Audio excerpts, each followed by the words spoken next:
The Pauline epistles of the 14 books in the New Testament traditionally attributed to Paul the Apostle, although many dispute the anonymous epistle to the Hebrews as being a Pauline epistle. There is wide consensus in modern New Testament scholarship on a core group of authentic Pauline epistles whose authorship is rarely contested: Romans, 1 and 2 Corinthians, Galatians, Philippians, 1 Thessalonians, and Philemon. Several additional letters bearing Paul's name lack academic consensus, namely Ephesians, Colossians, 2 Thessalonians, 1 and 2 Timothy, and Titus.Scholarly opinion is sharply divided on whether Ephesians and Colossians are the letters of Paul. However, the remaining 2 Thessalonians, as well as the 3 known as the Pastoral epistles, have been labeled pseudepigraphical works by most critical scholars. There are 2 examples of pseudonymous letters written in Paul's name apart from the New Testament epistles: the Epistle to the Laodiceans and 3 Corinthians. Since the early centuries of the Church, there has been debate concerning the authorship of the anonymous Epistle to the Hebrews, and modern scholars reject Pauline authorship. Criteria used by scholars. Scholars use a number of methods of historiography and higher criticism to determine whether a text is properly attributed to its author. The primary methods used for Paul's letters are the following: internal evidence. This consists of what the author tells us about himself in the letter. Either explicitly, the author clearly identifies himself, or implicitly provides autobiographical details. This evidence is important in spite of its problems. For example, because the author of the Epistle to the Hebrews never identified him or herself. Scholars as early as Origen of Alexandria in the 3rd century suspected that Paul was not the author. External evidence.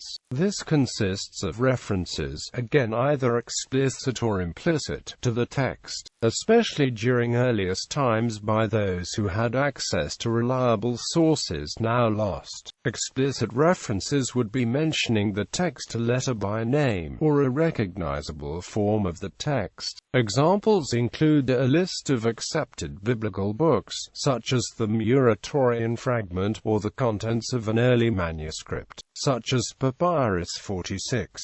Unfortunately, these witnesses are often either damaged or too late in date to provide much help. Implicit references: a quotation from Paul, especially indirect or unattributed, or expressing ideas and phrases that appear in his works. This use of reference implies the material quoted was in existence at the time the external evidence was created. For example, the second epistle to the Thessalonians is named by Irenaeus in the mid-2nd century, as well as Justin Martyr and Ignatius of Antioch. It is impossible for this letter to have been written after the time. On the other hand, lack of witness by ancient sources suggests a later date, an argument from silence.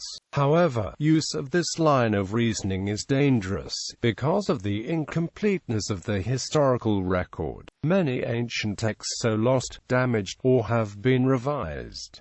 Historical setting. An independently written narrative of Paul's life and ministry, found in the Acts of the Apostles, is used to determine the date and possible authorship of Pauline letters by locating their origin within the context of his life. For example, Paul mentions that he is a prisoner in his epistle to Philemon chapter 1 verse 7. Based on this statement, J.A.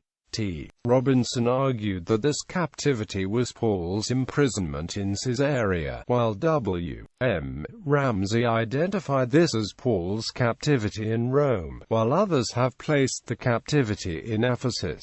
One difficulty with this position is the limited data available on Paul's historical setting, and this is especially true with the conclusion of the narrative of Acts prior to Paul's death. It also assumes that the book of Acts was written by an actual traveling companion of Paul's. Language and style, vocabulary, sentence structure, employment of idioms and common phrases, etc. are analyzed for consistency with the author's other known works. A similar style implies common authorship, while a radically divergent vocabulary implies different authors. For example, E. J. Goodspeed argued that the vocabulary of the Epistle to the Ephesians showed a literary relationship with the first epistle of Clement, written around the end of the 1st century. Similarly, E. Percy argued that the speech and style of Colossians more strongly resembled Pauline authorship than not. Of course, style and language can vary for reasons other than differing authorship, such as the subject of the letter, the recipient, the circumstances of the times, or simply maturation on the part of the author. Contents and theology. Similar to internal evidence, doctrinal consistency and development are examined against the author's other known works. Theological themes like the eschaton of the Mosaic Law could reappear in different works, but in a similar manner. A consistent point of view implies a common author. Contradictory or unrelated teachings imply multiple authors. For example, W. Michaelis saw the Christological likeness between the pastoral epistles and some of Paul's undisputed works, and argued in favor of Pauline authorship. A problem with this method is analyzing the coherence of a body of diverse and developing teachings. This is seen in the disagreement between scholars. For example, with the same epistles mentioned above, B. S. Easton argued the theological notions disagreed with other Pauline works, and rejected Pauline authorship. G. Lofink argued the theology of the pastoral epistles agreed with Paul's, but took this as proof someone wishing to enjoy the authority of an apostle copied the famous church leader.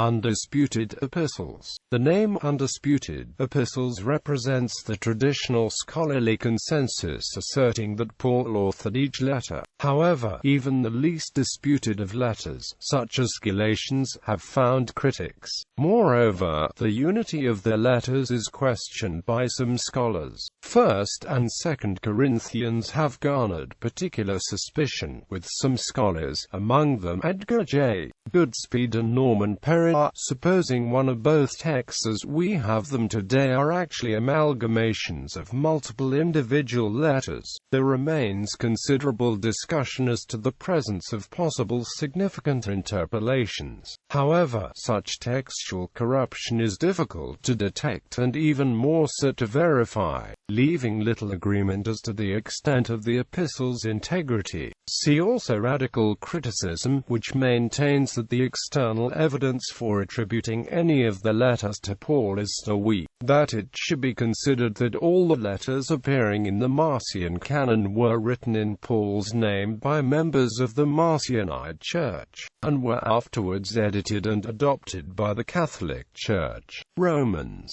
1 Corinthians, 2 Corinthians, Galatians, Philippians, 1 Thessalonians, Philemon. These 7 letters are quoted are mentioned by the earliest of sources, and are included in every ancient canon, including that of Marcion. There is no record of scholarly doubt concerning authorship until the 19th century when, around 1840, German scholar Ferdinand Christian Bohr accepted only 4 of the letters bearing Paul's name as genuine, which he called the Hauptbrief. Hilgenfeld and H. J. Holtzmann instead accepted the 7 letters listed above, adding Philemon, 1 Thessalonians, and Philippians. Few scholars have argued against this list of 7 epistles, which all share common themes, emphasis, vocabulary, and style. They also exhibit a uniformity of doctrine concerning the Mosaic Law, Christ, and faith.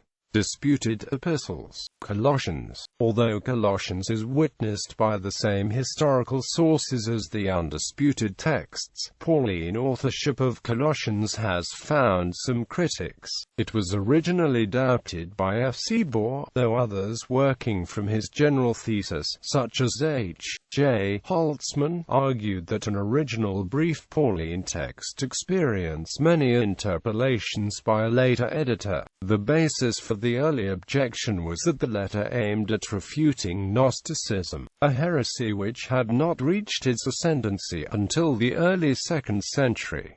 This thesis was questioned in an analysis of Gnosticism by R. Wilson, where he contended that the supposed parallels were unsupported. Another argument centers on differences in style and vocabulary. W. Bourget demonstrated significant stylistic differences between Colossians and Paul's other works, such as unusual genitive constructions. The extensive theological development in the epistle compared to other epistles has also led to skepticism concerning Pauline authorship. H. Conzelman made such an argument, pointing to differing theological concepts of hope. Others accepting this analysis have asserted that the text is merely a late text of Paul, though the thesis has not found wide scholarly concurrence. The connection between Colossians and Philemon, an undisputed letter, is significant. A certain Archippus is referred to in both, and the greetings of both letters bear similar names. However, the connection between the two epistles can be used by those on both sides of the Pauline versus Deutero-Pauline debate. To those who favor Pauline authorship of Colossians, this is evidence of same authorship. To those who do not, this, combined with the other evidence noted, is indicative of a skillful forger. Ephesians. The author of Ephesians claims to be Paul in the opening address, itself identical to those of 2 Corinthians and Colossians. There were few doubts in the early church that Paul wrote the epistle. It was quoted authoritatively by early church fathers, including Tertullian, Clement of Alexandria, and Irenaeus, among others. The letter also appears in the Marcion canon and the Muratorian fragment. The authenticity of this letter was first disputed by the Dutch Renaissance scholar Desiderius or Erasmus, and in more recent times has drawn detailed criticism. The letter is made up of 50 sentences, 9 with over 50 words. The closest, Romans, has 3 out of 581 sentences of such length. E.J. Goodspeed and C.L. Mitten argued the style was unlike Paul's other works. Many words in the letter were not in the Undisputed Epistles. A. Van Droon argued the style is consistent with Paul, and thought the entire linguistic analysis dubious. In antiquity, the Greek Church Fathers, many of whom noticed the divergent Greek style of Hebrews, made no such comments about Ephesians. Theologically, the word ecclesia is used to refer to the universal church rather than, as Paul typically employs it, to the local churches that he had founded. Also, the eschatological tone is more subdued than in other letters. The expectation of Christ's imminent return is unmentioned, while future generations are, as is a concern for social order. W.G. Kummel argued that the theology is beyond Paul. There is a close literary relationship between the Colossians and Ephesians. Over 40 passages in Ephesians are expansions of variations of passages in Colossians. E.F. Scott argued that Paul used one letter as a model for the other, whereas others have considered Ephesians to be derivative of Colossians, edited and reworked by another. Donald Guthrie summarized the implications of this. Advocates of non-Pauline authorship find it difficult to conceive that one mind could have produced two works possessing so remarkable a degree of similarity in theme and phraseology and yet differing in so many other respects, whereas advocates of Pauline authorship are equally emphatic that two minds could not have produced two such works with so much subtle interdependence blended with independence. Paul founded and built up a church in Ephesus. However, this letter does not appear to contain the usual specific greetings seen in Paul's other letters, addressed to people he remembers. There is some evidence that the letter to the Ephesians might have been sent to several different churches. Some of the oldest manuscripts of this letter are not addressed to God's holy people who are at Ephesus, but merely to God's holy people. Marcion, around 140, quoted from this letter and attributed the quote to Paul's letter to the Laodiceans. Quote, "In the 17th century, James Ussher suggested that this might have been a circular letter that Paul sent to several churches, including Ephesus and Laodicea. This would explain why Paul's usual personal greetings are absent. These could not be included in a letter sent to several different churches." Summary of the reasons for thinking Ephesians is not by Paul. The language and style are different. Ephesians contains 40 new words, e.g., 1-3, heavenly places, family, or fatherhood. 1:19 has 4 different words for power. Ephesians and Colossians use a different word for reconcile from Paul's word, and they both use many very long sentences, e.g., 1-3-14, 1:15-23, 3-1-7, 4:11-16, 6:14-20. Also Col 1-9-20. Ephesians copies Colossians at many places. EPH has 155 verses, 73 of which are copied from Col, e.g. EPH 4-1-2 equals Col 3:12-13. EPH 5:19-2 equals Col 3:16-17. EPH 6:21-22 equals Col 4-7-8. Ephesians takes many key ideas from Colossians. Wisdom, mystery, the word of truth, gospel of salvation, saints of God. Ephesians also refers to most of the other letters of Paul. In many ways it seems like a summary of Paul's ideas, written by a disciple of his, and brought up to date for the church of his own time. Metaphors, or illustrations in Paul are turned into actual objective realities in Ephesians, e.g., faith, gospel, word of God, reconciliation, salvation, human resurrection and glorification, the church as the body of Christ, minister, saints of God. Ephesians shows that the church is becoming an advanced and powerful universal institution. In Paul's time there was no universal church in that sense, but only informal gatherings of individual believing communities. Ephesians contains no mention of charismatic gifts. Ephesians shows Jesus acting on his own account and by his own authority without making explicit that he is acting on God's behalf and with God's blessing. In Paul's other letters, this is more explicit. Second Epistle to the Thessalonians. The epistle was included in the Marcion canon and the Muratorian fragment. It was mentioned by name by Irenaeus, and quoted by Ignatius, Justin, and Polycarp. In recent times, criticism of Pauline authorship was raised by H. J. Holtzman and G. Holman. Much of the dispute concerns the linguistic similarity between 1 Thessalonians and 2 Thessalonians. For example, 1 Thess 2-9 is almost identical to 2 Thess 3-8. This has been explained in the following ways. Paul wrote 2 Thessalonians soon after writing 1 Thessalonians with the aid of a copy of 1 Thessalonians. Or Paul wrote 1 Thessalonians himself but a later writer imitated him. Or the linguistic similarities are seen as subtle enough to make imitation an unnecessary hypothesis. Udo Schnell argued that 2 Thessalonians was significantly different in style from the Undisputed Epistles, characterizing it as whole and narrow, rather than as a lively and abrupt discussion on a range of issues. Moreover, Alfred Loisy argued that it reflected knowledge of the Synoptic Gospels, which, according to the current scholarly consensus, had not been written when Paul wrote his epistles.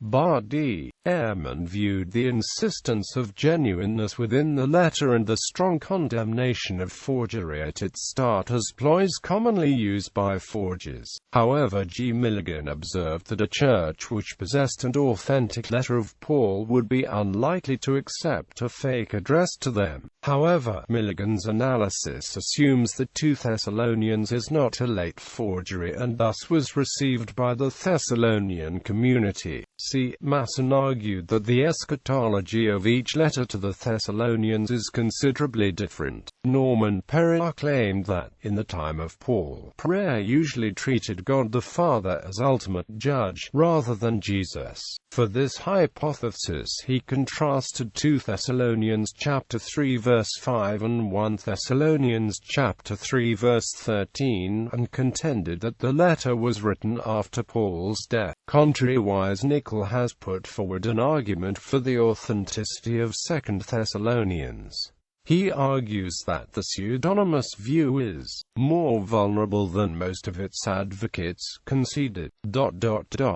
The lack of consensus regarding a date and destination reflects a dilemma for this position. On the one hand, the date needs to be early enough for the letter to have been accepted as Pauline. On the other hand, the date and destination need to be such that the author could be confident that no contemporary of 1 Thessalonians could have exposed 2 Thessalonians as a forgery. Pastoral epistles. The first epistle to Timothy, the second epistle to Timothy, and the epistle to Titus are often referred to as the pastoral epistles and are the most disputed of all the epistles ascribed to Paul. Despite this, these epistles were accepted as genuine by many, perhaps most of the ante-Nicene Church Fathers. Some scholars have argued that the letters were certainly accepted as Pauline by the time of Irenaeus. They were also included in the Muratorian fragment. According to Jerome, the Gnostic Christian Basilides also rejected these epistles, and Tatian, while accepting Titus,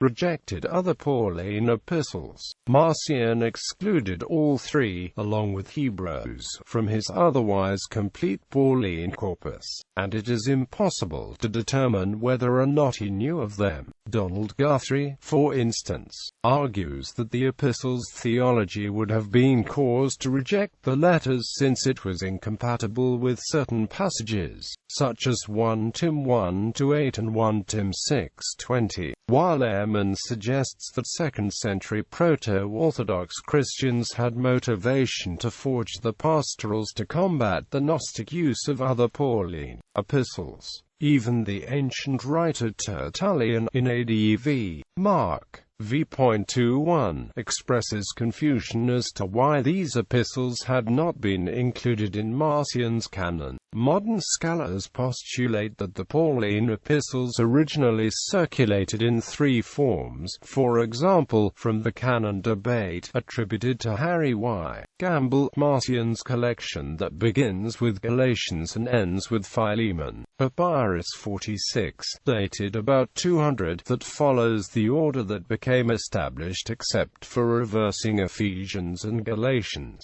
He letters to 7 churches, treating those to the same church as one letter and basing the order on length, so that Corinthians is first and Colossians is last. Beginning in the early 19th century, many German biblical scholars began to question the traditional attribution of these letters to Paul. The vocabulary and phraseology used in the pastorals is often at variance with that of the other epistles. Over 1/3 of the vocabulary is not used anywhere else in the Pauline epistles, and over 1/5 is not used anywhere else in the New Testament, while 2/3 of the non-Pauline vocabulary are used by 2nd century Christian writers. For this reason, and because of a claimed precedence of 1 Clement, some scholars have associated these works with later 2nd century Christian writings. The precedence of 1 Clement was challenged by R. Faulkner, while L.T. Johnson challenged the linguistic analysis as based on the arbitrary grouping of the 3 epistles together. He argued that this obscures the alleged similarities between 1 Timothy and 1 Corinthians, between Titus and the other travel letters, and between 2 Timothy and Philippians. Norman Perry argued that Paul's travels to Crete, again to Ephesus, Nicopolis, and Troas cannot be fit into any reconstruction of Paul's life or works as determined from the other epistles or from Acts. In this he was preceded by several scholars who rejected Pauline authorship. Robinson argued against this analysis, while others have debated whether this should be grounds for a rejection of Pauline authorship. As Acts concludes, while Paul is still alive, Harnick, Lightfoot and other scholars have suggested hypothetical scenarios that would have these epistles written near the end of Paul's life without contradicting biographical information in the other epistles or Acts. Scholars arguing for the authenticity of the Pastorals posit a second career of Paul to explain the occasion for the visits mentioned in these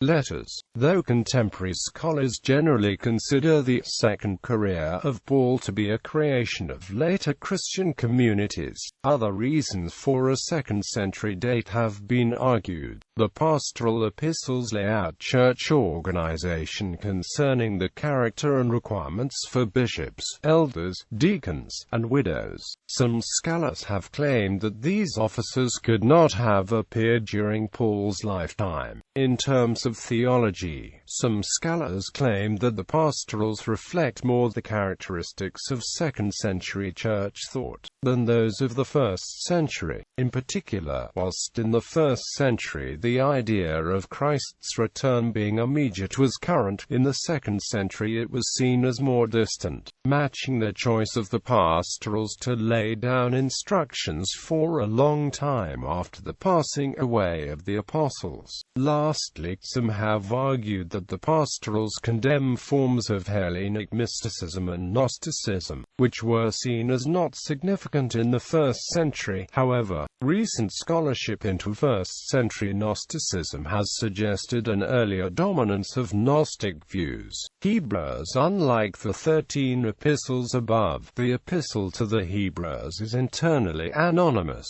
Moreover, scholars such as Robert Grant and Harold Attridge have noted the many obvious differences in language and style between Hebrews and the correspondence explicitly ascribed to Paul. Church fathers and ante-Nicene writers such as Tertullian noted the different manner in which the theology and doctrine of the epistle appear. This variance led many to name other candidates for authorship, such as the fellow traveler of Paul called Barnabas, a follower of John the Baptist called Apollos, as well as less likely candidates such as Silas and even Priscilla. Origen of Alexandria, as quoted by Eusebius, had this to say on the matter, that the character of the diction of the epistle entitled to the Hebrews has not the apostle's rudeness in speech, who confessed himself rude in speech, that is, in style, but that the epistle is better Greek in the framing of its diction, will be admitted by everyone who is able to discern differences of style. But again, on the other hand, that the thoughts of the epistle are admirable, and not inferior to the acknowledged writings of the apostle. To this also everyone will consent as true who has given attention to reading the apostle. But as for myself, if I were to state my own opinion, I should say that the thoughts are the apostles,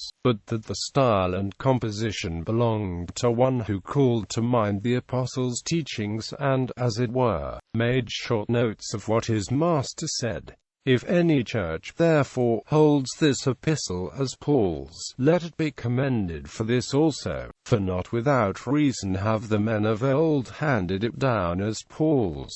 But who wrote the epistle, in truth God knows. Yet the account which has reached us, some saying that Clement, who was bishop of the Romans, wrote the epistle, others, that it was Luke, he who wrote the Gospel and the Acts. Modern scholars consider the evidence against Pauline authorship of Hebrews too solid for dispute. Donald Guthrie, in his New Testament introduction, commented that most modern writers find more difficulty in imagining how this epistle was ever attributed to Paul than in disposing of the theory. Harold Attridge tells us that it is certainly not a work of the apostle. Daniel Wallace simply states the arguments against Pauline authorship, however, are conclusive. As a result, few supporters of Pauline authorship remain. As Richard Hurd notes in his introduction to the New Testament, modern critics have confirmed that the epistle cannot be attributed to Paul and have for the most part agreed with Origen's judgment. But as to who wrote the epistle, God knows the truth.